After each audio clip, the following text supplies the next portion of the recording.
The model tripped on her I've third got step you. out of the Keep wing, walking. and Lerato Dlamini's hand shot out before anyone else could react. She caught the model by the wrist, steady but gentle.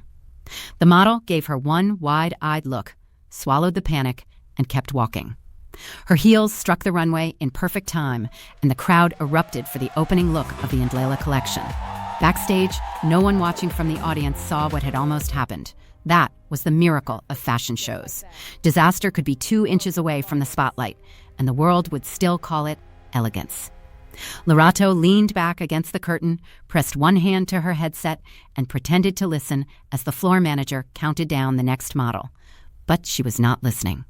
Her eyes were locked on the monitor, mounted on the wall to her left, the one showing the front row in real time. And the man sitting in seat A3 had no business being in that building. Jiwoo Shin. She had not seen him in 6 months. The last time she saw his face, they were on a rooftop in Seoul, dawn spilling orange over Namsan Tower. And he was telling her that Cape Town had the most beautiful woman in the world in it. He said he had only found out when she left. Lerato had believed him then. She had believed almost everything he said then, which had turned out to be the most expensive mistake her heart had ever made. His family was trying to buy hers, not her personally. That might have been easier to forgive. They wanted Cape Couture. They wanted what her grandmother had built, what her mother had protected, and what Lerato had given 10 years of her life to. 14 weeks earlier, Hanseong Luxury Group had filed a formal acquisition interest in Cape Couture, and the man who carried the surname attached to that letter was now sitting calmly in her front row. Lerato had 11 more looks to send down the runway. 200 journalists, buyers, editors, and fashion insiders were watching from those seats. Her mother, Untitled Dlamini, was somewhere in the room, smiling with the practiced ease of a woman who knew how to protect a legacy in public. And Lerato had to decide whether to walk out there and burn 6 months of professional discretion to the ground or finish what Gogo Namsa started 60 years ago and let the work speak first. If you have ever watched someone try to place a price tag on something your family built with love, stay with this story. This is not only about fashion. It is about legacy, trust, and the kind of betrayal that does not announce itself until it is already sitting in your front row. Lerato Dlamini came from women who did not collapse in public. Her grandmother, Namsa Dlamini, arrived in Cape Town from KwaZulu-Natal in 1964 with a sewing kit, a pattern book, and exactly enough money for 2 weeks of rent in a room she shared with 3 other women.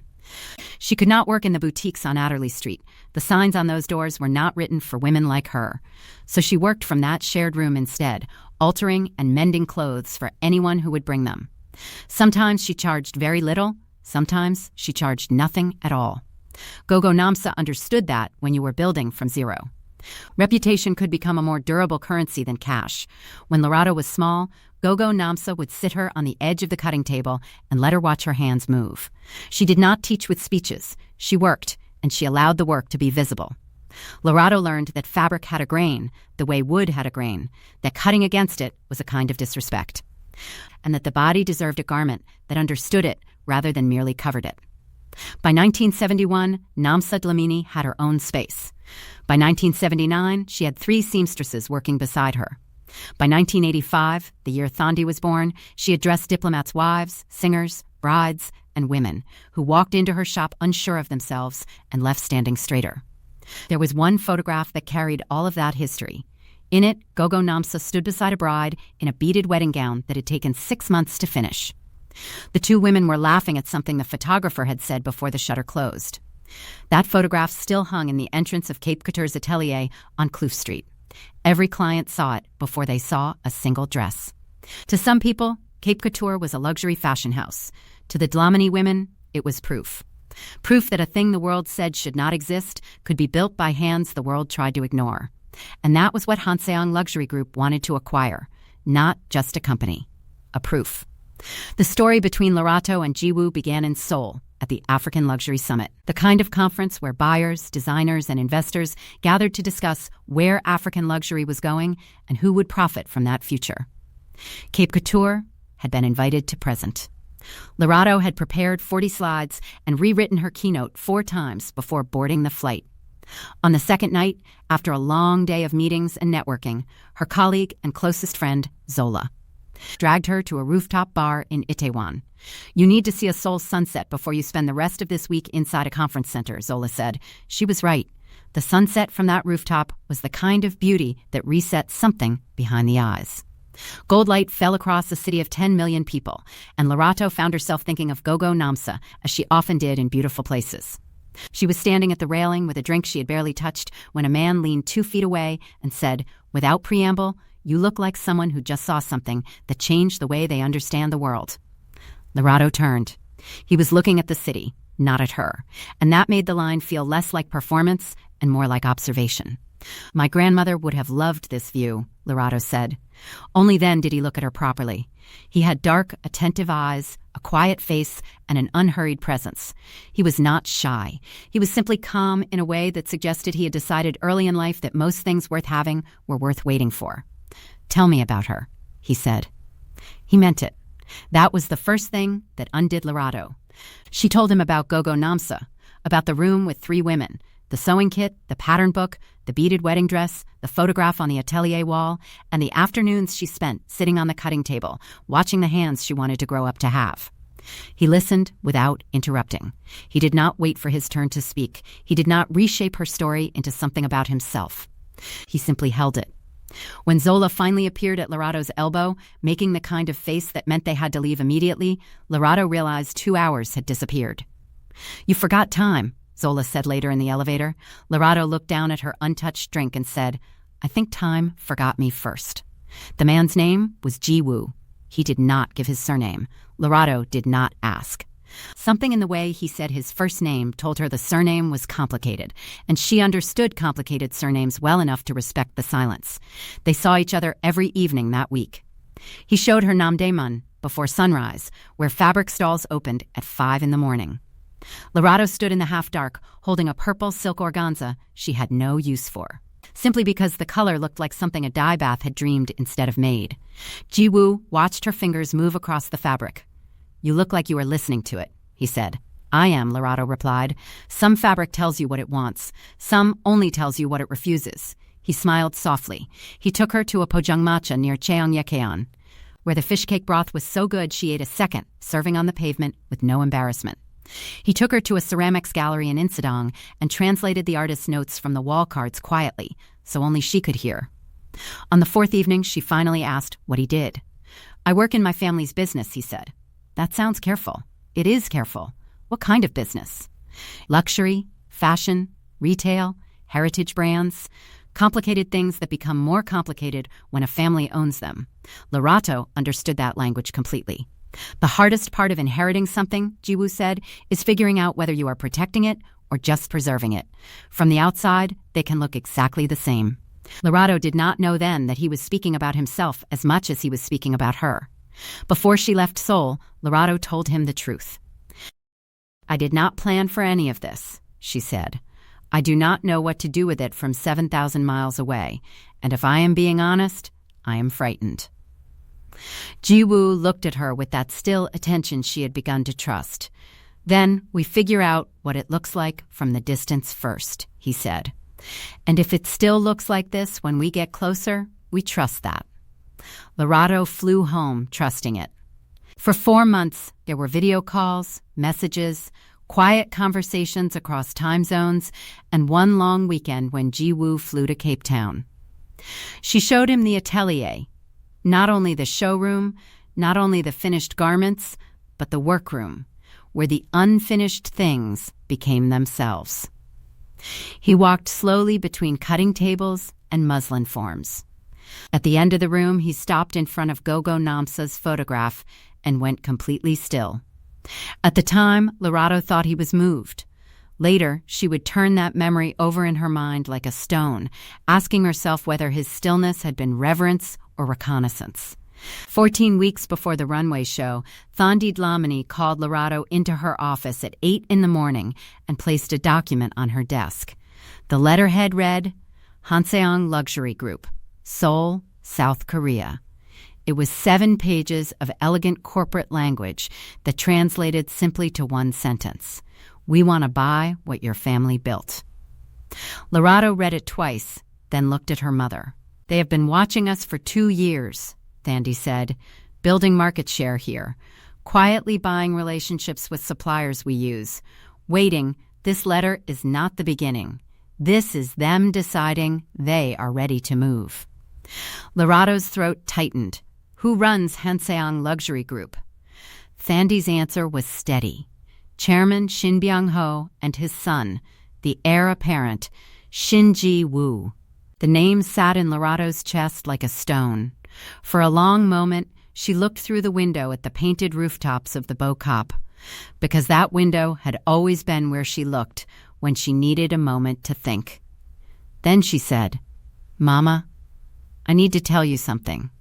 She told her mother about Seoul. All of it. Thandi listened without interruption. When Lerato finished, her mother folded her hands on the desk. "You need to decide whether the man you met in Seoul is the same man whose name is on that letter," Thandi said. "Because if he knew who we were before that rooftop, then every conversation you had with him was research, and we cannot afford to let sentiment confuse us about who we are up against." Lerato did not call Ji-woo. She went silent for 14 weeks. It was not fair, and she knew that, but fairness was not the first thing she could manage. What she managed instead was the most important fashion show in Cape Couture's history. Zola noticed, of course. 4 weeks in, she cornered Lerato in the sample room at 11 at night when everyone else had gone home. "You are either heartbroken or furious," Zola said, "and I cannot tell which one. So tell me, so I know how to help." Lerato told her about Ji-woo and the letter. Zola was quiet for a long time, which for Zola was unusual. "You think he knew," she said. "I think I do not know what I think," Lerato replied. "And I need to not know it quietly for a while so I can still cut a straight line in the morning." Zola understood. She kept the secret. Then she started pulling 18-hour days without being asked, because that was who Zola was. Some people responded to another person's crisis by becoming more present and asking for nothing in return. For 14 weeks, the atelier became a place of grief, discipline, fabric, and fire. The collection was called Indlela, which means the path. Every look was a conversation between where the Dlamini women had come from and where they were going. Gogo Namsa's beadwork, Thandi's tailoring, Lerato's cuts, 3 generations in the thread, 42 looks, 14 weeks. Not one compromise Lerato would have been ashamed to make in front of her grandmother's photograph. The show began at 7 in the evening at the Old Biscuit Mill in Woodstock, the same neighborhood where Gogo Namsa had rented her first standalone workroom in 1971. Lerato chose the venue on purpose. Spaces had memory, and she wanted the collection to stand in the memory of where it came from. Backstage, Zola moved between models with a chalk pencil tucked behind her ear, counting invisible centimeters in her head. The team checked hems, beadwork, closures, trains, and seams with the focused calm that only came after obsessive preparation. Then, Lerato looked at the monitor and saw Ji-woo walk in. Charcoal suit. Still face. No phone in his hand. No assistant whispering in his ear. He sat in seat A3 and looked at the empty runway like a man who had come to pay attention. Not like a buyer calculating. Like someone who needed to see this. Lerato said nothing. She went to the corridor behind the changing area, stood very still, and breathed. He had come to her show. To her grandmother's neighborhood. To the place where the Dlamini women were showing the world exactly what could not be bought. And she did not know whether it was bravery or calculation. The show went on. Look 12 brought the first gasp, a floor-length beaded train that moved like a river of memory. Look 19 drew applause before the model reached the end of the runway. By the final walk, the room was on its feet. Lerato heard the standing ovation through her earpiece like a wave arriving 3 seconds late.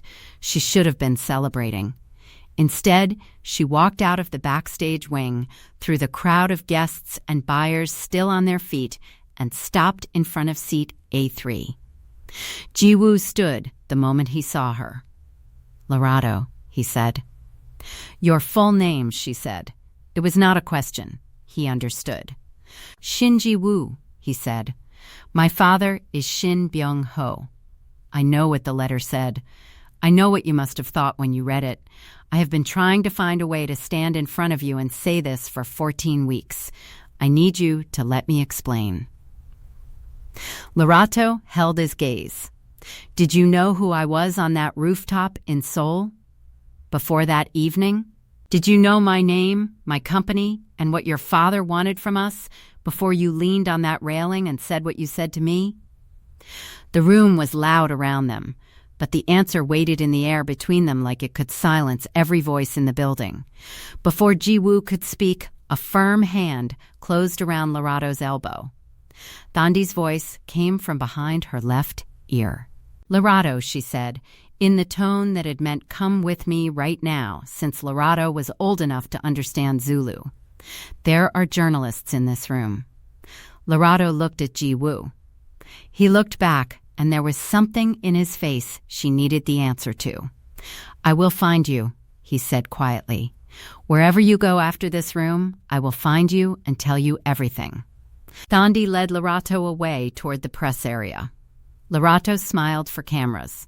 She spoke about the collection, about Indlela, about her grandmother, and about the neighborhood they were standing in. She meant all of it, even through the noise in her head. Then Zola found her in the back office. Lerato sat on a folding chair among spare program booklets and a rack of looks that had been pulled for last-minute adjustments and never returned. Her dress was perfect. Her face was composed. Inside, she was anything but. Zola opened the door, took one look at her, and said nothing for a moment. Then she said, "He came."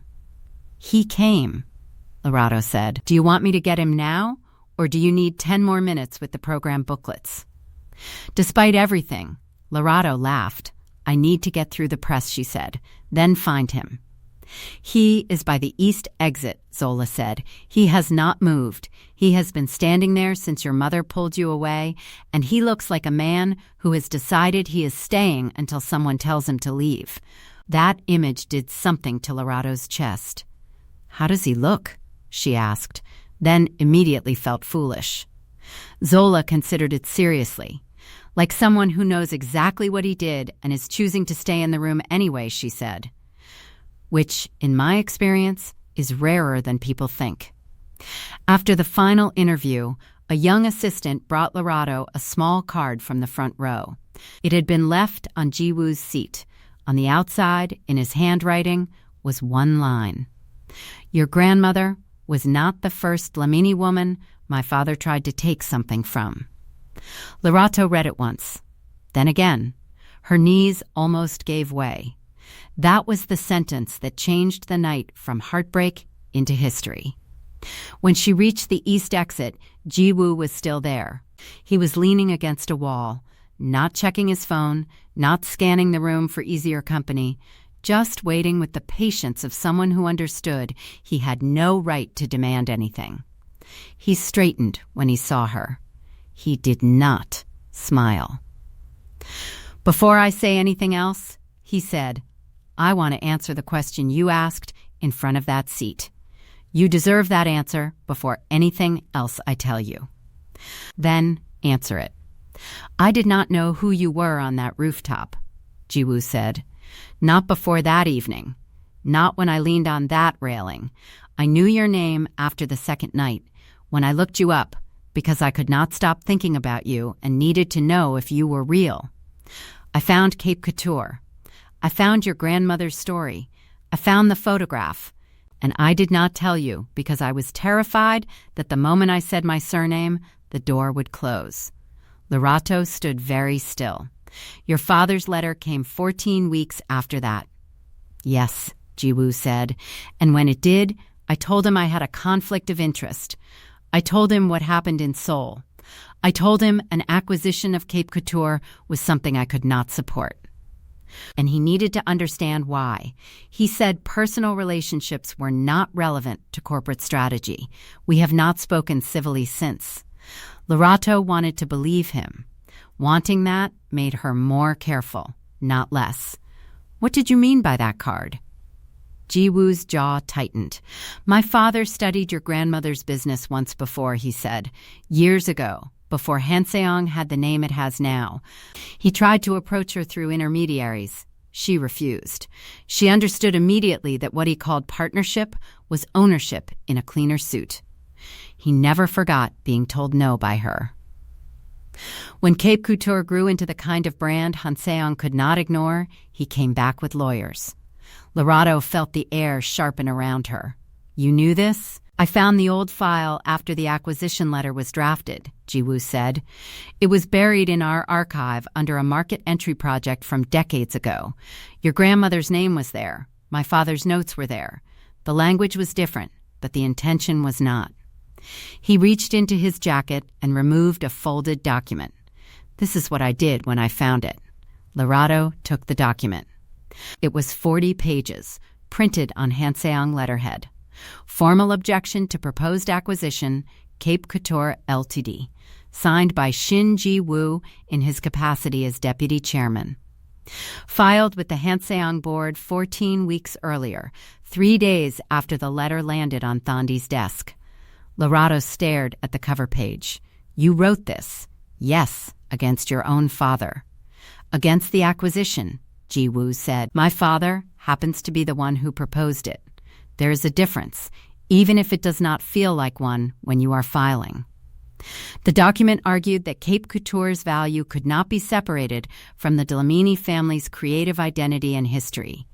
It said that without the family, the brand was a name without a story. It cited Hanseong's own damaged European acquisitions, brands that had suffered when founders were replaced with conglomerate directors. Then it proposed something else.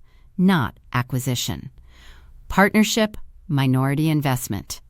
Distribution support. Global retail access. Full Dlamini creative and directorial control. It was a defense of Gogo Namsa's work written in the only language corporate power respected: risk, precedent, numbers, and value. Your father rejected this, Lerato said. Unanimously by the board, Ji-woo replied. They said I was letting personal matters distort my business judgment. My father called it sentimental. He said sentiment is something heirs cannot afford. Lerato felt a cold kind of fury move through her. Is that what you think it is? Sentiment? Ji-woo looked at her steadily. I think it is the correct business position. And I think your grandmother's story deserves to exist on its own terms, in the hands of the people who understand it, for as long as those people want to keep building it. Both things are true at the same time. My father considers that naive. I do not. Then his phone vibrated. He looked down once, and something changed in his face. What is it? Lerato asked. He turned the screen toward her. A message from his father. Do not confuse a woman with a company. The offer becomes aggressive on Monday. For a moment, the noise of the fashion show disappeared, not because Lerato was surprised. A part of her had always known Chairman Shin Byung-ho was not a man who withdrew because his son made a moral argument. What surprised her was the timing. Ji-woo had come with proof, and his father had chosen that exact night to remind him who still held the larger weapon. He knows you are here, Lerato said. Yes, Ji-woo replied. And he wants me to remember what side I am supposed to be on. Ji-woo put the phone back in his pocket. I am not asking you to trust me because of this document, he said. I am asking you to let the document be examined by people who do not love either of us. Your mother, your lawyer, your board. If it does not protect Cape Couture, reject it. If I cannot defend it in a room full of people whose job is to doubt me, reject me too. That was the first thing he said that sounded less like apology and more like accountability. If you are still listening, pay attention to this part, because this is where the story stops being only about love and becomes about whether trust can survive documentation, lawyers, family pressure, and a clause designed to take control without saying the word control. Lerato did not fall into Jiwoo's arms in the hallway. That would have been the easier story. Instead, she folded the document carefully, placed it in her evening bag, and said, "I need to speak to my mother." Jiwoo nodded. "Can I wait?" "You can wait," she said. Lerato found Thandi in the main hall, still managing press with the grace she brought to everything. A model wearing a beaded train stood behind her, the garment catching camera flashes like a river of light. Lerato pulled her mother aside and handed her the document. Thandi read the first page, then the second. Then she looked up with an expression Lerato rarely saw on her mother's face. Genuine surprise. "His father is still pursuing the acquisition," Thandi said. "This document did not stop anything." "No," Lerato said. "But he filed it, and Chairman Shin just sent him a message." The offer becomes aggressive on Monday. Thandi's face closed into something calm and dangerous. "Then Monday comes to our table. Not his," she said. She returned to the document, especially the section on partnership models. "This is not a bad structure," she said, now in the tone of a CEO reading a contract rather than a mother reading her daughter's love story. "The numbers are conservative, but the framework is more sophisticated than anything their lawyers have sent us. Mama, I am not saying yes to anything," Thandi said. "I am saying it is worth a conversation, which means I need to speak to this man directly. Bring him to the office Monday morning. And Lerato, I want him to bring his own lawyer." That was Thandi Dlamini's version of a second chance. Not tears. Not a speech about love. A Monday morning meeting with lawyers. And honestly, that was more accurate for a woman whose grandmother built an empire on the understanding that trust without documentation was only hope in an expensive dress. Monday morning came. Jiwoo arrived at 8:58, 2 minutes before the scheduled time. He came with his lawyer, Miss Park, a Korean woman with the quiet efficiency of someone accustomed to being the most prepared person in any room. Thandi arrived at 9 exactly, not early enough to seem eager and not late enough to surrender command. Beside her were the Dlamini family lawyer and Zola, because Zola was operations director and Thandi did not make decisions about the company's future without her. Lerato sat across from Jiwoo for the first time at a proper conference table, with water glasses, printed agendas, and legal folders between them. It made everything that had happened between them feel both more real and more carefully held. Thandi opened the meeting. "Mr. Shin," she said, "I have read your document. I have a number of questions." Jiwoo answered every one. She asked about the European acquisitions he had cited, and he gave names, numbers, and the post-acquisition decisions Hansong made that damaged those brands. She asked about minority stake percentages. He explained the reasoning. She asked how Cape Couture would maintain quality control across 12 Asian markets it had never operated in. He spoke for 20 minutes, market by market, supply chain by supply chain. Zola asked about exclusivity windows, trademark protections, and termination rights. Ms. Park watched her with interest. Then Zola stopped on one page. Her finger landed on a clause. Clause 17, Zola said. This gives Hanseong emergency intervention rights if Cape Couture fails to meet regional rollout targets for 2 consecutive quarters. That sounds like distribution support until you read the remedy. The remedy allows Hanseong to appoint a temporary operating director. Temporary is not defined. Neither is emergency. The room went still. Thandi leaned forward. That is control, she said, dressed as protection. Lerato looked at Jiwoo. This was the moment everything could have failed. Jiwoo did not flinch. That clause is from my father's draft, he said, not mine. Ms. Park opened her briefcase and slid a revised draft across the table. "Removed in full," she said. "Replaced with a mutual review mechanism, independent arbitration, and no operational appointment rights under any circumstance. Cape Couture cannot be directed by Han Seong. Not temporarily, not by emergency clause, not by performance trigger." Zola read the new language. Then she looked at Thandi and gave the smallest nod. Thandi looked back at Ji-woo. "You expected us to find it."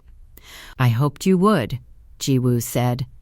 "Because if I brought you a clean draft without showing you the knife my father left inside the old one, you would have had every reason not to trust me."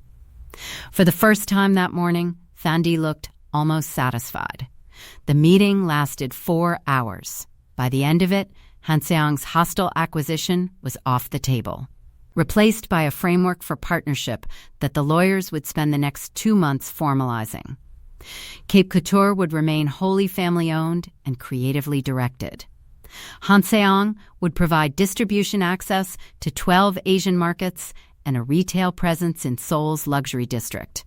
There would be no creative control, no forced production adjustment, and no quiet transfer of authority disguised as expansion. When the lawyers left, only Thandi, Zola, Ji-woo, and Lerato remained in the room. Thandi looked at Ji-woo for a long moment. "Your grandmother's photograph is on the wall of our atelier," she said. "Is there something of your grandmother's on the wall of yours?" Ji-woo looked briefly startled. "My grandmother was a fabric merchant in Busan," he said. "She kept a sample book of every bolt she sold, with a note in her handwriting about what the client made from it. My father has it in storage. I have been meaning to take it out." Thandi nodded once. "Take it out," she said. Then she stood and left the room. Zola waited until the door closed, then leaned across the table. "That was the closest Thandi Dlamini gives to a blessing," she said. "You should know that."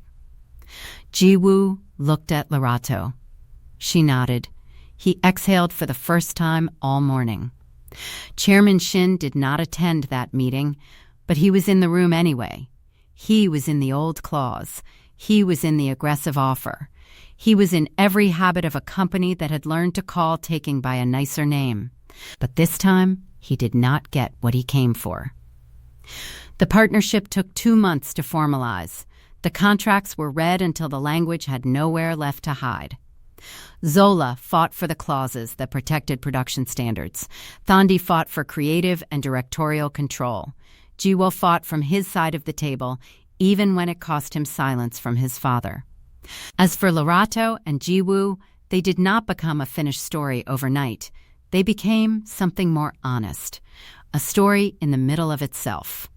What Lerato knew was this: the man who knelt on a fabric market floor in Namdaemun to show her the grain of a silk was the same man who wrote 40 pages in defense of her grandmother's legacy. Those 2 facts belonged to the same person. That mattered. The industry talked, of course. 2 families in competition did not become partners without gossip. There were editorials that called it a Korean conglomerate absorbing an African brand, no matter what the contract actually said. Lerato had a response ready. Thandi reviewed it. Zola proofread it. Cape Couture would tell the true version clearly enough that it won. Gogo Namsa had done that her whole career, without a PR team, without a brand strategist, without an international partner. She had done it with a sewing kit, a pattern book, and a refusal to let the world's smaller imagination set the limit on what she was building. Lerato was her granddaughter. She had been practicing for exactly this since she was small enough to sit on a cutting table and swing her feet. The Ndlela collection sold out its pre-orders in 11 days. The Seoul retail partnership was scheduled to open in the spring. Zola began designing the window display, which everyone knew would involve something structurally impossible that she would somehow make work anyway. Thandi agreed to fly to Seoul for the opening, her first international launch trip in 7 years. 3 weeks after the Monday meeting, Lerato and Ji-woo walked the length of Kloof Street without an agenda, a lawyer, or a 14-week question between them. He bought coffee from the same corner shop he remembered from his first visit to Cape Town. "You remembered this place," Lerato said. "You said the coffee was too bitter," Jiwoo replied. "Then you drank all of it anyway." "That sounds like me." It did at the time.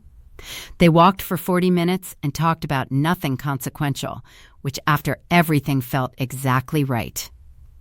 When they reached the atelier, Lerato paused at the door. The first time she brought him there, she had not known which part of him was watching. Now she understood more. Not everything, but more. She opened the door. "Come in properly this time," she said. Jiwoo followed her inside. He stopped in front of Gogo Namsa's photograph, the same way he had 6 months earlier. The same stillness came over his face. This time, Lerato did not read it as calculation. It was reverence.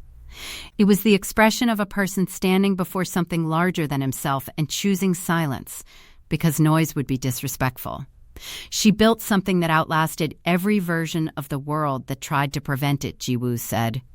"Yes," Lerato said. "She did." He looked at her then. "So will you." Lerato did not argue. Some truths were better received than deflected. On the day the final partnership document was signed, Thandi placed the pen on the conference table after adding her signature and looked at Lerato. "Your grandmother would have read every clause twice," she said. "Zola read them 3 times, Lerato replied. From the other side of the table, Zola lifted a hand. 4, she said. "Clause 17 offended me personally."